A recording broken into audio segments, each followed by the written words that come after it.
Hello every one, welcome to அடா 247 தமிழ். இன்றைக்கி நம்ம ரொம்ப ஒரு முக்கியமான டாபிக் வந்து பார்க்க போகிறோம். ஏஐ. ஸோ ஏஐ அப்படிங்கிற இந்த வார்த்தை தான் வந்து எல்லா செக்டாரையும் அஃபெக்ட் பண்ணிக்கிட்டு இருக்கு. இப்போது நம்மளுக்கு ஏஐ கற்றுக்கிறது ரொம்ப அவசியமாயிருச்சு. நம்ம ஒரு 10 வருஷத்துக்கு முன்னாடி எப்படி வந்து மொபைல் ஃபோனு, லேப்டாப்லாம் கற்றுக்கிறது கம்பல்சரியாக இருந்துச்சோ, அதே மாதிரி இனி வரக்கூடிய ஜென்ரேஷனில் கண்டிப்பாக நமக்கு ஏஐ யூஸ் பண்ண தெரிஞ்சிருக்கணும். ஸோ அதனால் 2025 ஏஐயில் நீங்கள் கற்றுக்க வேண்டிய பேசிக்காக எல்லாருமே கற்றுக்க வேண்டிய ஒரு 5 ஸ்கில், எப்படி வந்து கம்யூனிகேஷன் இந்த மாதிரி எல்லாம் பேசிக்கான ஸ்கில் ஆயிடுச்சோ, அதே மாதிரி நீ ஏஐ ஸ்கில்லும் வந்து ரொம்ப எல்லாத்துக்கும் அத்தியாவசியமாக போகுது. அதனால் 2026 நீங்கள் கற்றுக்க வேண்டிய 5 முக்கியமான ஏஐ ஸ்கில். ஸோ நீங்கள் பேசிக்காக அந்த 5 ஸ்கில்லே கற்றுக்கிட்டிங்கன்னா போதும், ஏஐ நீங்கள் வந்து மாஸ்டர் பண்ணிடலாம். உங்களுடைய டே டு டே லைஃப்பில், உங்களுடைய ஒர்க்கில், இந்த மாதிரி எல்லா விஷயத்துலையும் உங்களுடைய ப்ரொடக்டிவிட்டி இன்க்ரீஸ் பண்ணுறதுக்காக இந்த மாதிரி எல்லா ஆஸ்பெக்ட்டுக்கும் யூஸ்ஃபுல்லாக இருக்கக்கூடிய ஒரு 5 முக்கியமான ஸ்கில் பற்றி தான் இந்த வீடியோவில் பார்க்க போகிறோம். ஸோ வீடியோக்குள்ளே போயிடலாம். அதுக்கு முன்னாடி நம்ம சேனலை சப்ஸ்கிரைப் பண்ணல அப்படின்னா சப்ஸ்கிரைப் பண்ணிடுங்க. இன்னும் முக்கியமான விஷயம், நம்ம அடா 247 தமிழில் ஏஐக்கான ஒரு ஃப்ரீ வெபினார் வந்து கண்டக்ட் பண்ணுறோம். எப்படி வந்து பேசிக்காக ஏஐ கற்றுக்கிறது அப்படிங்கிறதுக்கான ஒரு ஃப்ரீ வெபினார் கண்டக்ட் பண்ணுறோம். அதுக்கான ஒரு கூகுள் ஃபார்ம் நான் டிஸ்கிரிப்ஷனில் அட்டாச் பண்ணியிருக்கேன், ஃபஸ்ட்டு கமெண்ட்டில் அட்டாச் பண்ணியிருக்கேன். நீங்கள் ஃப்ரீ வெபினார் அட்டன் பண்ணணும்னு ஆசைப்பட்டீங்கன்னா அந்த ஃபார்ம் வந்து ஃபில் பண்ணுங்கள். ஸோ ஃபஸ்ட்டு நம்ம பார்க்க போகிற ஸ்கில் என்ன அப்படின்னா, ஸோ ஜென்ரேட்டிவ் ஏஐ. இது ரொம்ப ஒரு முக்கியமான பேசிக்காக, ஸோ ஏஐயில் நீங்கள் பேசிக்காக கற்றுக்க வேண்டிய ஸ்கில்லில் ஒரு முக்கியமான ஸ்கில் என்ன அப்படின்னா ஜென்ரேட்டிவ் ஏஐ அப்படிங்கிற இந்த ஒரு ஸ்கில்லு. ஸோ ஜென்ரேட்டிவ் ஏஐ அப்படிங்கிறது ஒன்றில் எப்படி ஏஐ யூஸ் பண்ணி ஒரு சில விஷயங்களை ஜென்ரேட் பண்ணுறதுனா எப்படி டெக்ஸ்ட்டு, ஸோ டெக்ஸ்ட் ஒரு உங்களுக்கு ஏதோ டீட்டெயில் வேணும் அப்படின்னா அந்த டெக்ஸ்ட் கண்டென்ட்டை எப்படி ஜென்ரேட் பண்ணுறது. இப்போ ஒரு ஏதோ இன்டர்நேஷனல் லெவலில் ஒரு இஷ்யூ போயிட்டுருக்கு, அந்த இஷ்யூ பற்றி ஏஐ யூஸ் பண்ணி எப்படி ஒரு கண்டெக்ஸ்ட் ஜென்ரேட் பண்ணுறது. இல்லைனா நீங்கள் பிளாக் வந்து ரைட் பண்ணுறீங்க, அந்த பிளாகுக்கு தேவையான கண்டென்ட்டை நீங்கள் எப்படி ஜென்ரேட் பண்ணுறது. இல்லை ஃபேஸ்புக்லேயோ இல்லை சம்திங் ஏதோ லிங்க்ட்இன்லையோ ஒரு போஸ்ட் போட போகிறீங்க அப்படின்னா அந்த போஸ்ட்டுக்கு தேவையான கண்டென்ட்டை எப்படி ஜென்ரேட் பண்ணுறது. இல்லை நீங்கள் படிக்கிறீங்க, ஒரு நோட்ஸ் இருக்கணும், அந்த நோட்ஸ்க்கு கண்டென்ட் எப்படி ஜென்ரேட் பண்ணுறது அப்படிங்கிறத கற்றுக்கிறதுக்கு பேர் தான் என்ன, ஜென்ரேட்டிவ். இது யூஸ் பண்ணி நீங்கள் வந்து டெக்ஸ்ட் டெக்ஸ்ட் வந்து ஜென்ரேட் பண்ணலாம். முக்கியமாக இமேஜ், இப்போ நீங்கள் யூடியூப் சேனல் வச்சுருக்கீங்க அப்படின்னா யூடியூப்க்கு தம்ப்நெயில், இல்லை நீங்கள் ஒரு பிஸ்னஸ் ஏஜென்சி ரன் பண்ணுறீங்க அப்படின்னா அதுக்கு தேவையான அந்த ப்ரொமோஷனல் மார்க்கெட்டிங்கான போஸ்டர்ஸ் எல்லாமே நீங்கள் என்ன பண்ணலாம், இந்த இமேஜ் வச்சு, இல்லை உங்களுடைய இமேஜை நீங்கள் வந்து மாடிஃபை பண்ணி நம்ம நிறையா பார்க்குறோம் இல்லையா, இப்போ நிறைய ஏஐ இமேஜ் வந்து வர ஆரம்பிச்சிருச்சு. ஸோ அந்த ஏஐ இமேஜ் எப்படி ஜென்ரேட் பண்ணுறது, அதுக்கான முக்கியமான டூல்ஸ் இருக்குது அப்படிங்கிறது. அதுக்கடுத்து கோடிங். ஸோ கோடிங்க்கு தேவையான, இப்போ ஆப் இதெல்லாம் பில்ட் பண்ணுறதுக்கு தேவையான கோட் எப்படி ஜென்ரேட் பண்ணுறது, வாய்ஸ் எப்படி ஜென்ரேட் பண்ணுறது, வீடியோ எப்படி ஜென்ரேட் பண்ணுறது. இப்போ ஏஐ யூஸ் பண்ணி எவ்வளோ வீடியோஸ் இது பண்ணுறாங்க. நேற்று கூட ஒரு போஸ்ட் பார்த்துருந்தேன், ஒரு ஏஐ யூடியூப் சேனல், அந்த ஹிந்தியில் ஏதோ ஒரு ஏஐ யூடியூப் சேனலு, ஏஐ தான், ஏஐயில் அது ஒரு குரங்கு விளாக் பண்ணுற மாதிரி ஒரு சேனலு. அந்த சேனலில் மட்டும் ஒரு வருஷத்துக்கு 38 கோடி ரூபாய். ஸோ அந்த சேனலோட ரெவன்யூ பார்த்தீங்க அப்படின்னா 38. அது முழுக்க அதில் ஏஐ வீடியோ மட்டும் தான். ஒரு குரங்கு விளாக் பண்ணுற மாதிரி ஒரு வீடியோ போடுறாங்க. ஸோ இந்த மாதிரி எல்லாத்துக்குமே இப்போ ஏஐ யூஸ் பண்ணுறாங்க. ஸோ அதனால் நீங்கள் பேசிக்காக மஸ்ட்டாக தெரிஞ்சிக்க வேண்டிய விஷயம் என்ன அப்படின்னா ஜென்ரேட்டிவ். இதுக்கு நீங்கள் டூல்ஸ் யூஸ் பண்ண போகிறது ChatGPT, ஜெமினி, கிளாடு, அதே மாதிரி கொஞ்சம் அட்வான்ஸ்டாக இதெல்லாமே நீங்கள் டெக்ஸ்ட்டுக்கு யூஸ் பண்ணலாம், இமேஜுக்கும் யூஸ் பண்ணலாம். கொஞ்சம் அட்வான்ஸ்டாக வீடியோ ஜென்ரேட் பண்ணுறீங்க, வாய்ஸ்லாம் ஜென்ரேட் பண்ணுறீங்க அப்படின்னா மிட்ஜர்னி, டாலே, இந்த மாதிரியான விஷயங்கள்லாம் நீங்கள் வந்து யூஸ் பண்ணலாம். ஸோ இதான் வந்து ரொம்ப மஸ்ட்டு தேவையான ஸ்கில். ஸோ அதனால் இப்போ நீங்கள் ஏஐ கற்றுக்கணும் ஆரம்பிச்சிங்க அப்படின்னா ஃபஸ்ட் இந்த ஜென் ஏஐனா என்ன, அதை எப்படி யூஸ் பண்ணுறது. ஏன்னா இதில் நிறைய ஜாப் ஆப்பர்ச்சுனிட்டி இருக்குது. ஜாப் மட்டும் இல்லாமல் நீங்கள் பிளாக் ஃப்ரீயாக வந்து பிளாக் ரைட்டிங்க்கு ஃப்ரீலான்சர் ஆகலாம், கண்டென்ட் ரைட்டர் ஆகலாம், அந்த மாதிரி நிறைய ஜாப் ஆப்பர்ச்சுனிட்டி இருக்குது. ஸோ அதனால் ஜென் ஏஐ அப்படிங்கிறது ஃபஸ்ட்டு நீங்கள் கற்றுக்க வேண்டிய ஸ்கில். ஸோ ரெண்டாவது என்ன அப்படின்னா ப்ராம்ப்ட் இன்ஜினியரிங். ப்ராம்ப்ட் இன்ஜினியரிங் ஒன்றும் இல்லை, இப்போது நீங்கள் ஒரு இடத்துல ஒரு மேனேஜராகவோ இல்லை ஒரு இதாக ஒர்க் பண்ணுறீங்க அப்படின்னா உங்களுக்கு கீழே இருக்கக்கூடிய எம்ப்ளாயிஸ் இருக்காங்கல்ல, அவங்க கிட்டேருந்து நீங்கள் வேலை வாங்குறதுக்கு என்ன பண்ணும், உங்களுக்கு என்ன தேவை அப்படிங்கிறத ப்ராப்பராக கம்யூனிகேட் பண்ணீங்க அப்படின்னா அவங்க என்ன பண்ணுவாங்க, உங்களுக்கு தேவையான வேலையை முடிச்சு கொடுப்பாங்க இல்லையா. அதே மாதிரி நீங்கள் இந்த மாதிரி ஏஐ கிட்டேருந்து உங்களுக்கு என்ன விஷயம் நடக்கணுமோ, என்ன தேவையோ, நீங்கள் அதை ப்ராப்பராக ஏஐ கிட்ட கம்யூனிகேட் பண்ணுறதுக்கு தேவையான முக்கியமான இதுன்னா ப்ராம்ப்ட் இன்ஜினியரிங். ஸோ நீங்கள் எல்லாமே ChatGPT யூஸ் பண்ணியிருப்பீங்க. ChatGPTல போய் நம்ம டைப் பண்ணுவோம் இல்லையா, எனக்கு இது வேணும் அது வேணும்னு சொல்லிட்டு சம்திங் ஏதோ கேட்பீங்க இல்லையா, அதை ப்ராப்பராக அதை எப்படி கொடுத்தா அக்யூரேட்டான இன்ஃபர்மேஷன் கிடைக்குது. நம்ம எல்லாம் சும்மா ஏதாவது அடிச்சுட்டு இருக்கோம், பட் அது ப்ராப்பரான மெத்தட் கிடையாது. இது எப்படி ப்ராப்பராக கொடுக்குறது அப்படிங்கிறதுக்கான மெத்தட் இருக்குது.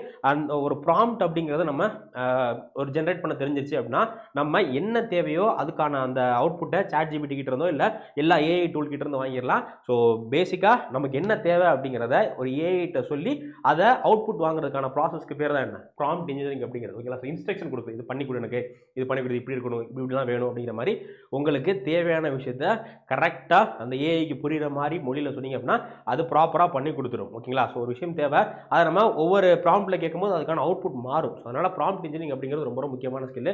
ஸோ அக்யூரேட் ஆன்சர் கொடுக்கும், அதே மாதிரி அவுட்புட் வந்து ஸ்ட்ரக்சராக இருக்கும், ரொம்ப முக்கியம். ஒரு சில ரைட்டிங்லாம் பார்த்தீங்க அப்படின்னா அப்படியே இது பார்த்தாலே கண்டுபிடிச்சிடலாம், இது வந்து சாட் ஜிபிடியில் எழுதுனது, இது வந்து ஹியூமன் ரைட்டிங் கிடையாது அப்படிங்கிற மாதிரி கண்டுபிடிச்சிடலாம். ஆனால் நம்ம ப்ராப்பராக ப்ராம்ப்ட் கொடுக்குறப்போ நம்ம ஹியூமன் எப்படி எழுதுவோமோ அதே மாதிரி அதுக்கு நம்ம ஒரு சில இன்புட் கொடுக்கணும். அதெல்லாம் ப்ராப்பராக கொடுத்து ப்ராம்ப்ட் கொடுத்தீங்க அப்படின்னா எப்படி வந்து ஒரு ஹியூமன் வந்து எப்படி அவுட்புட் தருவாங்களோ, எப்படி எழுதுவாங்களோ அதே மாதிரி நம்ம ஏஐ கிட்ட வந்து ஒர்க் வாங்கலாம். ஸோ அதுக்கு பேர் என்ன ப்ராம்ப்ட் இன்ஜினியரிங் அப்படிங்கிறது. ஸோ இது ஏஐ மாதிரி தான். ஓகேங்களா? இது வந்து நம்ம எல்லா இதுலையுமே ப்ராம்ப்ட் அப்படிங்கிறது எல்லா இதுக்கு தனி டூல் அப்படிங்கிறதுலாம் கிடையாது. இது நம்ம என்ன கொடுத்தோம்னா என்ன வருது அப்படிங்கிறத அண்டர்ஸ்டாண்ட் பண்ணுறது, பேசிக்காக ஒரு ஏஐ டூல் கூட கம்யூனிகேட் பண்ணுறதுக்கான ஒரு ஸ்கில் தான் ப்ராம்ப்ட் இன்ஜினியரிங். இது ரொம்ப முக்கியமான ஒரு ஸ்கில். ஸோ அடுத்த ஸ்கில் என்ன அப்படின்னா ஏஐ ஆட்டோமேஷன். இப்போ ஒரு சில ஒர்க்லாம் நம்ம வந்து ரொட்டீனாக பார்த்துக்கிட்டே இருப்போம். இப்போ நீங்கள் வந்து ஏதோ டேட்டா என்ட்ரியில் ஒர்க் பண்ணுறீங்க அப்படின்னா உங்களுக்கு ஒரு மெயில் வருது, அந்த மெயிலில் வர டேட்டாவில் எக்ஸ்ட்ராக்ட் பண்ணி நீங்கள் ஒரு ஃபைலில் போடணும், ஒரு எக்ஸல் ஃபைலில் வந்து போடணும். ஸோ இதான் உங்களோட ரொட்டீன் ஒர்க் அப்படின்னா நீங்கள் என்ன பண்ணுங்க, டெய்லியும் காலைல மெயில் ஓப்பன் பண்ணி உங்களுக்கு என்னென்ன டேட்டாஸ் வந்திருக்கோ, என்னென்னலாம் இன்புட் வந்திருக்கோ அதெல்லாம் எடுத்து ஒரு ப்ராப்பராக ஒரு இதில் வந்து போடுவீங்க. பட் அந்த ஒர்க்கை நீங்கள் ஆட்டோமேட் பண்ணணும். நம்ம எந்த ஒர்க்கெலாம் ரிப்பீட்டடாக பண்ணிகிட்டு இருக்கோமோ ஸோ அந்த ஒர்க் எல்லாத்தையுமே வந்து ஆட்டோமேட் பண்ணுறதுக்கு பேர் தான் என்ன அப்படின்னா ஏஐ ஆட்டோமேஷன் அப்படிங்கிறது. இதுக்கு ஜாப்பியர், மேக், N8 இந்த மாதிரி நிறையா டூல்ஸ் இருக்குது. இப்போ ஆட்டோமேட்டிக்காக எனக்கு வந்து ஒரு 10 மணிக்கு டெய்லி மீட்டிங் ஷெட்யூல் பண்ணணும், இல்லை எனக்கு வந்து டெய்லியும் அலாரம் 8 மணிக்கு ஷெட் பண்ணோம்னா அந்த மாதிரி ஒரு சில விஷயங்கள் நம்ம ரிப்பீட்டடாக பண்ணுவோம் இல்லையா, இந்த விஷயங்களை பார்க்குறதுக்கு ஒரு சில டூல் இருக்குது. நம்ம என்ன விஷயங்கள்லாம் ரிப்பீட்டடாக பண்ணுறோமோ அது இப்போ டெய்லியும் வந்து ஒரு 10 மணிக்கு கரெக்டாக எனக்கு வந்து என்னோட மொபைலில் வேர்ல்டு லெவல் என்னென்ன நியூஸ் நடந்திருக்கு அப்படிங்கிறது வரணும் அப்படின்னா அதுவும் பண்ணலாம். இல்லை வாட்ஸ்அப்பில் எனக்கு யாராச்சும் மெசேஜ் பண்ணுறாங்க அவங்களுக்கு ஆட்டோமேட்டிக்காக ரீப்ளே கொடுக்கணும்னா அதுவும் பண்ணலாம். அதுக்கு பேர் தான் என்ன அப்படின்னா இந்த AI automation, connecting AI with workflow. So AI எல்லாத்துக்கூடையும் நம்மளுடைய கூகுள் மெயில் கூட, நம்முடைய அலாரம் கூட, இந்த மாதிரி எல்லாத்துக்கூடையும் கனெக்ட் பண்ணி நம்ம ரிப்பீட்டேட்டிவாக பண்ணக்கூடிய ஒர்க்கை ஆட்டோமேட் பண்ணுறதுக்கு பேர் தான் என்ன அப்படின்னா ஏஐ ஆட்டோமேஷன் அப்படிங்கிறது. ஸோ இதனால் நம்ம டைம் நிறையா சேவ் பண்ணிக்கலாம். ஸோ இது வந்து 3வது ஸ்கில். அடுத்து 4வது ரொம்ப முக்கியமான ஸ்கில் அப்படின்னா ஏஐ ஏஜென்ட். நம்ம நிறைய இங்கிலீஷ் படங்கள்லாம் பார்த்துருப்போம். ஒரு சூப்பர் ஹியூமன் மாதிரி, சூப்பர் பவர் மாதிரி இருப்பாங்க. அவங்ககிட்ட போயிட்டு ஹீரோ ஏதாவது சொன்னாங்கன்னா அதை வந்து பண்ணி முடிச்சிடும்ல. இப்போ அலாவுதீன் அற்புத விளக்கிட்ட நம்ம ஒரு விஷயத்தை கேட்டோம்னா நமக்கு தருதில்ல, அந்த மாதிரி நம்ம ஏஐயை நமக்கான ஒரு ஒர்க் ஃபோர்ஸ், நம்ம கீழே வேலை பார்க்குற ஒரு ஒர்க் ஃபோர்ஸ் மாதிரி செட் பண்ணுறது. அது இப்போ இதுக்கு முன்னாடி ஆட்டோமேஷன் பார்த்தோம்ல, அதை வந்து ஒரு ஒர்க்கை மட்டும் தான் ரிப்பீட்டடாக பார்த்துக்கிட்டே இருக்கும். ஓகேங்களா? அதை தாண்டி அதுக்கு பார்க்க தெரியாது. பட் ஏஜென்ட் அப்படின்னா நமக்கு என்ன தேவை அதுவே திங்க் பண்ணும். நம்மள மாதிரி திங்க் பண்ணி இப்போ ஒரு விஷயத்தில் நம்ம என்ன மாதிரியான இப்போ ஒரு மெசேஜ் வருது, அந்த மெசேஜுக்கு அதுவே ஆட்டோமேட்டிக்காக ரிப்ளை பண்ணும். இப்போ ஆட்டோமேஷன் என்னன்னா நம்ம ஒரு இன்பில்ட்டாக கொடுத்து வச்சிருக்க மெசேஜ் மட்டும் தான் ரிப்ளை பண்ணும். ஓகேங்களா? பட் இது அப்படி கிடையாது. நம்ம இந்த சிச்சுவேஷனில் என்ன மாதிரி திங்க் பண்ணுவேன் அப்படிங்கிறது இதுக்கு தெரிஞ்சு அதே மாதிரி நான் எப்படி ரிப்ளை பண்ணுறோம் அதே மாதிரி ரிப்ளை பண்ணும். இந்த மாதிரி விஷயத்துக்கு பேர் தான் என்ன அப்படின்னா ஏஐ ஏஜென்ட். ஒரு விஷயத்தை ஏ டு Z பண்ணுறதுக்கு பேர் தான் என்ன, திங்க் பண்ணும், டிசைட் பண்ணும், அதுவே ஆக்ஷன் எடுக்கும். இப்போ நான் வந்து ஒன்றும் இல்லை, இப்போ வந்து எனக்கு ஒரு ஹெட்ஃபோன் தேவை, என்னோட பட்ஜெட் வந்து 1000 ரூபா, நான் வந்து ஜிம்முக்கு போகிறதுக்கு ஒரு ஹெட்செட் தேவை அப்படிங்கிறத என்னோட நீடு. இப்போது நான் வந்து ஏஐ ஏஜென்ட்டை சொல்லிட்டேன் அப்படின்னா அது என்ன பண்ணும், நம்ம என்ன பண்ணுவோம், நம்ம வந்து இப்போ நான் இந்த ப்ராசஸ் நான் பண்ண போகிறேன் அப்படின்னா நான் ஃபஸ்ட்டு எல்லா வெப்சைட்டுக்கும் போவேன். ஃபஸ்ட்டு வந்து ரிவ்யூ பார்ப்பேன், எந்தெந்த ஹெட்செட் பெஸ்ட்டாக இருக்குது அப்படிங்கிற ரிவ்யூ பார்த்துட்டு அதுக்கப்புறமா எனக்கு ஒரு ப்ராடக்ட்டை சூஸ் பண்ணிடுவேன். அந்த ப்ராடக்ட் எந்தெந்த வெப்சைட்லாம் குறையா இருக்குது அப்படின்னு சொல்லி எல்லா வெப்சைட்டையும் செக் பண்ணி பார்த்துட்டு ஃபைனலாக நான் வந்து ஆர்டர் போடுவேன். ஆனால் இது என்ன பண்ணுவோம், எல்லா ப்ராசஸையும் நான் வந்து பட்ஜெட்டு என்னோட பர்பஸ் என்ன கொடுத்துட்டேன்னா ஃபஸ்ட்டு அதை செக் பண்ணும், எந்த ஹெட்செட் வந்து சூட்டபுளாக இருக்கும் அப்படின்னு செக் பண்ணும். அதுக்கப்புறம் ஒவ்வொரு வெப்சைட்டாக போயிட்டு அதுவே ஆட்டோமேட்டிக்காக நம்ம எதுவுமே பண்ண தேவை, எனக்கு இது வேணும் அப்படிங்கிறத மட்டும் கொடுத்துட்டோம்னா அதுவே ஆட்டோமேட்டிக்காக செக் பண்ணி எந்த வெப்சைட்டில் ரொம்ப சீப்பாக இருக்கோ, ப்ரைஸ் எல்லாம் கம்பேர் பண்ணி சீப்பாக இருக்கோ வெப்சைட்டில் ஆர்டர் போட்டுரும். ஸோ இதுக்கு பேர் தான் என்ன அப்படின்னா ஏஐ ஏஜென்ட். இது வந்து திங்க் பண்ணும், டிசைட் பண்ணும், ஆக்ஷன் எடுக்கும். இதுக்கு auto GPT, long chain, crew custom, இதான் ஃபியூச்சர். ஸோ இப்போ கரண்டில் ஜென்ஏஐ போயிட்டு இருக்கு. அடுத்து ஃபியூச்சரில் வரப்போகிறது என்ன அப்படின்னா இந்த ஏஐ ஏஜென்ட் தான் வந்து ஃபியூச்சர். ஓகேவா? ஸோ அடுத்து ரொம்ப முக்கியமானது வைப் கோடிங். இதுதான் லாஸ்ட் முக்கியமான ஸ்கில். இது கொஞ்சம் அட்வான்ஸ்டான ஸ்கில் தான்.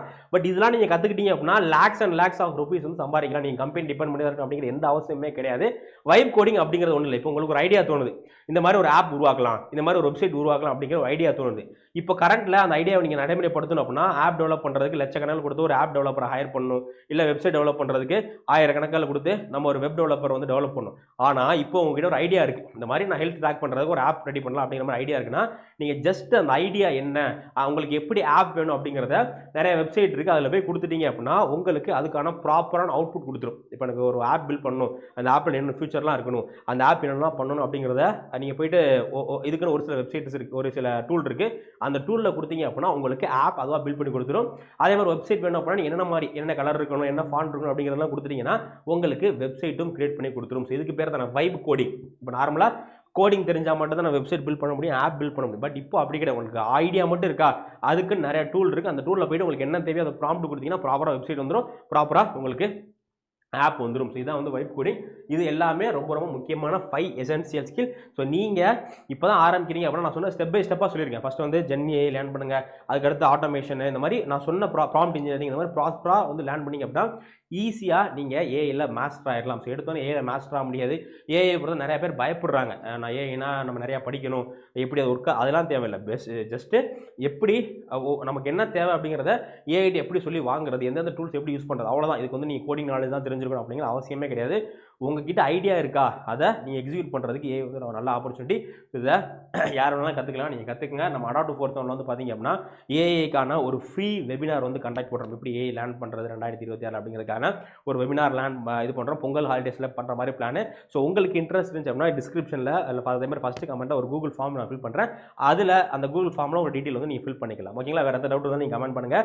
இன்னும் ரொம்ப முக்கியமான விஷயம், நம்ம அடாப்ட் 4 ஏஐக்கான ஒரு கோர்ஸும் கொண்டு வந்திருக்கும். அடாப்ட் 4 வந்து பார்த்தீங்க அப்படின்னா ஜென் ஏஐக்கான ஒரு கோர்ஸும் கொண்டு வந்திருக்கோம். ஸோ தேவைப்படுறாங்க அதையும் இது பண்ணி பாருங்கள். அந்த கோர்ஸ்க்கான லிங்க்கும் நான் கீழே கொடுக்குறேன்.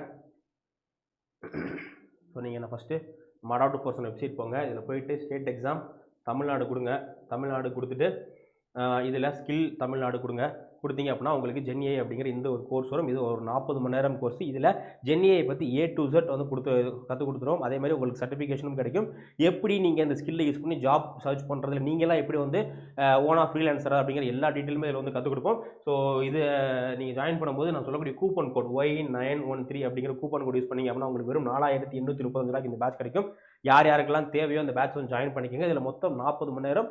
குறிப்பாக இது எல்லாத்துக்கும் இந்த கோர்ஸ் பயன்படும் அப்படிங்கிறதுக்காக வீக்கெண்டு மட்டும்தான் உங்களுக்கு கிளாஸ், சாட்டர்டே சண்டே மட்டும்தான் ஒரு 3 மாதம் கிளாஸ் இருக்கும். ஸோ தேவைப்படுறாங்க, இதையும் பயன்படுத்தி பாருங்கள். வேறு எந்த டவுட் இருந்தாலும் கீழே கமெண்ட் செக்ஷனில் பாருங்கள். நம்ம இன்னொரு வீடியோ சந்திக்கலாம். Thank you guys.